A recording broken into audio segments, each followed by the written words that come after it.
अगली मौत किसकी। संजीव अपने दोस्तों राघव और प्रतीक के साथ बियर बार में बैठकर बियर पी रहा था। संजीव आज बहुत खुश लग रहा था। अरे यार, आज की पार्टी में तो मजा आ गया। तुम दोनों दोस्तों के साथ तो मेरी जिंदगी इतनी अच्छी है कि क्या बताओ कितनी अच्छी है। अरे भाई, अब दोस्ती की है तो जीना मरना सब साथ में। हाँ अरे अरे यार सुनो, जल्दी से एक बियर और ऑर्डर करते हैं ना, एक आखिरी, और उसके बाद ये जश्न यहीं खत्म हो जाएगा। अरे हाँ हाँ, क्यों नहीं। वेटर, जल्दी से 2 बियर की बोतल लेकर आओ। आज मेरे दोस्तों को जश्न मनाना है, क्यों? इतने में वहाँ पर एक बहुत सुंदर लड़की छोटे छोटे कपड़े पहनकर हाथ में बियर की बोतल लेकर उसके पास आती है। ये लीजिए, आपने बियर ऑर्डर की थी ना, मैं लेकर आ गई। क्या बात है यार, इस बार की वेटर तो बड़ी सुंदर है। अब बियर लेकर आई हो तो अपने हाथों से ही पिला दो ना। हाँ हाँ, क्यों नहीं, जैसा आप बोलोगे मैं वैसा ही करूँगी। क्या बात है यार, अब तो लगता है रोज यहीं आना पड़ेगा। उसके बाद वो लड़की उन तीनों को बियर सर्व कर देती है। पार्टी करने के बाद वो तीनों अपने अपने घर जाते हैं। प्रतीक, संजीव और राघव को उनके घर छोड़कर जैसे ही अकेला अपनी कार में आकर बैठता है तो अचानक उसे एहसास होता है जैसे उसकी कार की पीछे वाली सीट पर कोई बैठा हुआ है। वो तुरंत पीछे मुड़कर देखता है। तुम यहाँ क्या कर रही हो, और तुम मेरी कार में कब आई? अरे तुम तो बार में वेटर थी ना।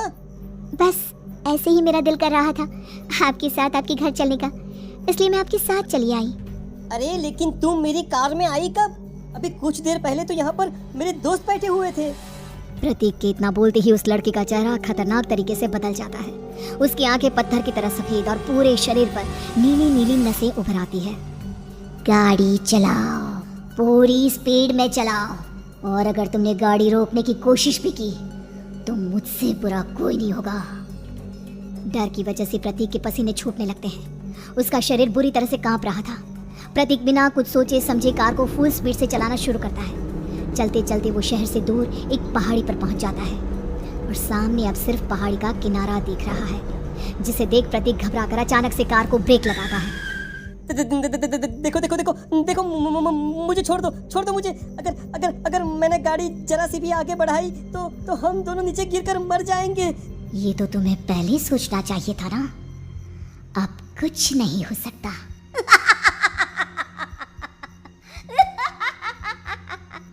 छोड़ दो मुझे। नहीं नहीं, प्लीज मुझे छोड़ दो। प्लीज प्लीज मुझे जाने दो, छोड़ दो मुझे। गाड़ी आगे बढ़ाओ। और तभी अचानक से बिना प्रतीक के स्टार्ट किए उनकी कार आगे बढ़ती है और गहरी खाई में गिर जाती है। उसके चीखने की आवाज़ चारों तरफ सुनाई देती है।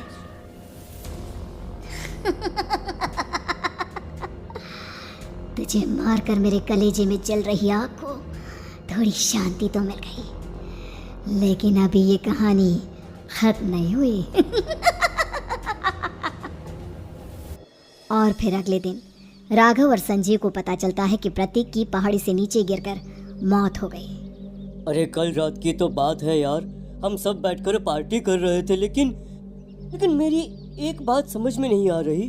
राघव शहर से इतना बाहर उस पहाड़ी पर इतनी रात को क्या करने गया था? अरे यार, वही सोचकर तो मैं भी परेशान हूँ। हम दोनों को छोड़ने के बाद तो वो सीधा अपने घर जाने वाला था, और वो आत्महत्या क्यों करेगा भाई? कल रात तक वो कितना खुश था, हमारे साथ सेलिब्रेट कर रहा था। हाँ, लेकिन पुलिस ने तो यही कहा है कि प्रतीक ने अपनी कार को जानबूझकर पहाड़ी से नीचे गिरा दिया और आत्महत्या कर ली। अरे यार संजीव, मेरी तो कुछ भी समझ में नहीं आ रहा है। चल ठीक है, अब मैं अपने घर जाता हूँ। Okay bye. राघव अपने घर में अकेला था। दोपहर का वक्त था। तभी दरवाजे की घंटी बजी। कौन है?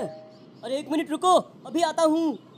राघव ने जैसे ही दरवाजा खोला उसने देखा कि सामने एक बहुत खूबसूरत लड़की खड़ी हुई है। कौन है आप, और यहाँ किससे मिलने आई हैं? देखिए ना, बाहर बारिश शुरू हो गई थी, मेरी गाड़ी खराब हो गई है। आपका घर नजर आया तो सोचा कुछ हेल्प ले लेती हूँ। क्यों नहीं, आइए ना, आइए। मेरे कपड़े पूरे भीग चुके हैं, क्या आपके पास टॉवल मिलेगा प्लीज? राघव अपने बाथरूम से एक टॉवल लाकर उस लड़की को देता है। थैंक यू सो मच, अब मैं चलती हूँ। अरे इतनी क्या जल्दी है? आप चाहे तो बारिश रुकने तक यहाँ पर रुक सकती हैं। हाँ। लड़की ने पलटकर राघव की तरफ देखा। नहीं, मुझे जाना होगा, मेरा काम बाकी है। और वो वहां से चली गई। उस लड़की के जाने के बाद राघव अपने बाथरूम में नहाने के लिए गया और जैसे ही उसने बाथरूम में देखा तो उसका टॉवेल वहीं पर लटका हुआ था। उसने टॉवेल हाथ में लिया तो देखा कि उसका पूरा टॉवेल खून के धब्बों से सना हुआ है। अरे अरे ये क्या? ये टॉवेल तो मैंने उस लड़की को दे दिया था। ये वापस मेरे बाथरूम में कैसे आ गया? और इस पर ये खून के धब्बे कहाँ से आ गए? राघव ने आईने में देखा तो उसकी गर्दन पर एक बड़ा सा चाकू का कट लगा हुआ था जिससे खून बह रहा था, जिसे देख राघव के होश उड़ गए। हाँ, अरे ये क्या? मेरी गर्दन इतनी ज्यादा कटी हुई है और मुझे दर्द भी नहीं हो रहा है। ये क्या हो रहा है मेरे साथ? राघव घबराकर बाथरूम से बाहर आया और अपना मोबाइल उठाकर उसने संजीव को फोन लगाया। संजीव जल्दी से मेरे पास आ जाओ। मुझे लगता है कुछ बहुत बड़ी गड़बड़ है, जल्दी आ जाओ। उधर से आवाज आई, लेकिन वो आवाज संजीव की नहीं बल्कि एक लड़की की थी। कुछ अजीब नहीं हुआ है, बस तुम्हारी मौत तुमसे मिलने आई थी और तुम्हें मार कर चली गई। अब तुम इस दुनिया का हिस्सा नहीं हो राघव, इसलिए तुम्हें अपनी गर्दन के कटने का दर्द भी महसूस नहीं हो रहा। नहीं, ऐसा नहीं हो सकता। कौन हो तुम? तुम्हारी मौत। अब संजीव के पास खबर पहुंचती है कि राघव ने अपने ही घर में चाकू से गर्दन काटकर आत्महत्या कर ली। ये सुनने के बाद संजीव के होश उड़ गए। वो पसीने से तरबतर हो गया और एक अनजाना डर अब उसके दिल को सताने लगा। संजीव के साथ ही उसका एक छोटा भाई राजीव भी रहा करता था। अपने भाई को इस तरह परेशान देखकर राजीव उसके पास आया। अरे भैया, क्या हुआ भैया? आप इतने घबराए हुए क्यों लग रहे हैं? प्रतीक और राघव की मौत, मेरा मतलब मेरी कुछ समझ में नहीं आ रहा भाई। अचानक से मेरे दोनों दोस्तों ने आत्महत्या क्यों कर ली? अरे वो तो मेरी भी समझ में नहीं आ रहा है भैया। हाँ, हो सकता है कि कोई परेशानी होगी और इसीलिए उन्होंने ऐसा किया होगा। हाँ, लेकिन दोनों की जिंदगी में एक साथ परेशानी और दोनों का इतनी खतरनाक तरीके से आत्महत्या करना, कहीं ऐसा तो नहीं मैं भी मर जाऊंगा? अरे आप ऐसी बातें क्यों कर रहे हैं भैया? वैसे ही मैं इतना परेशान हूँ। जब से अंजलि ने मेरा साथ छोड़ा है तब से सब कुछ बहुत अजीब सा हो गया है। रोज रात को डरावने सपने आते हैं। ऐसा लगता है जैसे अंजलि बार बार मेरे सपनों में आकर मुझे डराने की कोशिश करती है। अंजलि का नाम सुनते ही संजीव की आंखें फट गई और उसके गले में आवाज अटक गई। उसके चेहरे पर घबराहट साफ नजर आ रही थी। कौन थी वो लड़की जिसने प्रतीक और राघव को आत्महत्या की आड़ में मौत के घाट उतार दिया? और कौन थी अंजलि जो बार बार राजीव के सपनों में आकर उसे डरा रही थी? अंजलि का नाम सुनकर संजीव इतना घबरा क्यों गया?